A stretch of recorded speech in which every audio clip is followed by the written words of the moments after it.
Frances Perkins is perhaps one of the most important and yet least recognizable heroes in the history of American social reform, yielding credit to male historical figures such as Al Smith, Francis Townsend, and FDR. Perkins avoided the spotlight, preferring to focus her full attention on drafting and passing administration for Social Security, Fair Labor Standards, Federal Works Agency, and many others. Perkins was an ordinary woman with an extraordinary drive to help people live better lives. No one of us knows on which one of us these hardships may fall, but certainly they will fall on some of us. Frances Coralie Perkins, formerly known as Fannie Coralie Perkins, was the longest-serving Secretary of Labor, as well as the first female U.S. presidential cabinet member. Born in 1880 and raised by a small conservative family in Worcester, Massachusetts, Perkins grew up with a caring heart and a strong sense of justice. When she set out on her own, Perkins decided to study at the nearby Mount Holyoke College. While majoring in physics and minoring in chemistry and biology, Perkins took an American economic history class that would alter the course of her life forever. The professor of this class required all of her students to tour the mills along the river of a neighboring town. During her time there, Perkins got a first-hand look at what life was like as a working-class citizen in America. She was appalled by the lack of regulations put upon the labor of women and children. From the amount that they were paid to the hours they had to work, Perkins thought something was thoroughly not right with the working conditions these people had to live under. Her tour of the mills sparked a deeply rooted need to make change. She said, quote, "I had to do something about unnecessary hazards to life, unnecessary poverty. It was sort of up to me." Soon thereafter, Perkins moved away from home to New York, Albany specifically, where she met Al Smith and worked closely with him as the executive secretary of the New York City Consumers League. Suddenly, disaster strikes. On March 25, 1911, the Triangle Shirtwaist Factory in Manhattan erupts in flames. Perkins rushes to the scene, only to find dozens of women jumping from the roof of the building to their deaths below. I put my dress over my head, and I got myself on the roof.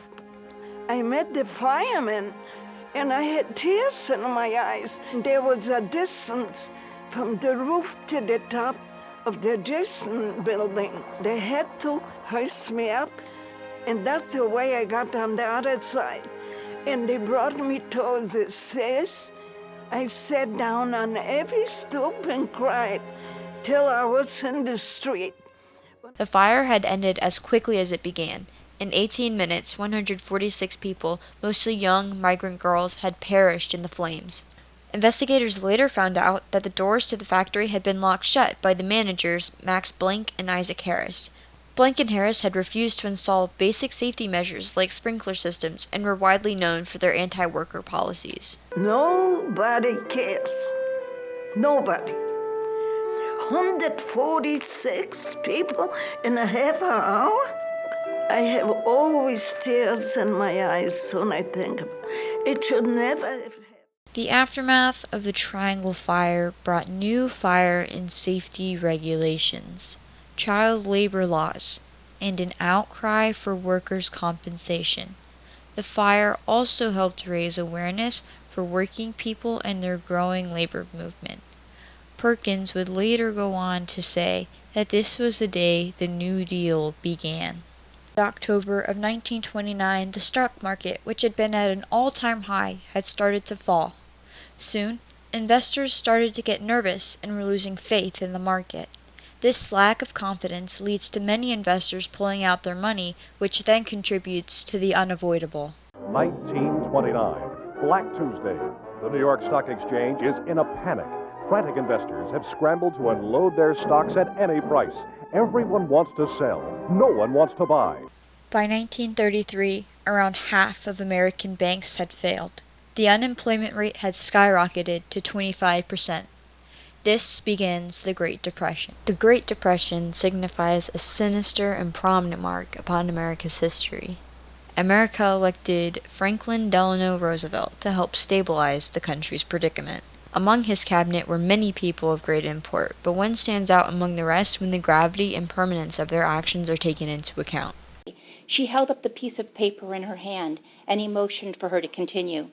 She ticked off the items: a 40-hour work week, a minimum wage, workers' compensation, unemployment compensation, a federal law banning child labor, direct federal aid for unemployment relief, Social Security, a revitalized public employment service, and national health insurance. Nothing like this has ever been done in the United States before, she told him. You know that, don't you? The man sat across from her in his wheelchair amid the clutter of boxes and rumpled rugs. Soon he would head to Washington, D.C. to be sworn in as the 32nd President of the United States. If one of the best measures of a country is how it treats its more vulnerable citizens, then America has a lot to be proud of. Think about it. Before Social Security, too many seniors lived in poverty. Before Medicare, only half had some form of health insurance. Before Medicaid, parents often had no help covering the cost of care for a child with a disability. But national security is not a half and half measure. It is all or none. Because it has become increasingly difficult for individuals to build their own security single-handed, government must now step in and help them lay the foundation stones. These endeavors, these American endeavors, they didn't just make us a better country, they reaffirmed that we are a great country. And a great country keeps the promises it makes. Frances Perkins was a woman who strived tirelessly to help the American people and make their lives better. Her selfless desire to put others' well-being before her own made her a truly remarkable altruist. In a world dominated by men, Perkins was able to work around the obstacles life threw at her and remained as kind-hearted as she was when she started her career. She was a vital part to guiding America out of the Depression and into a new era where no one had to worry about how their families would be taken care of should their job in any way be compromised. An individual so magnanimous as Perkins truly vanquished the limitations of her time and broke through the glass ceiling of the 1900s.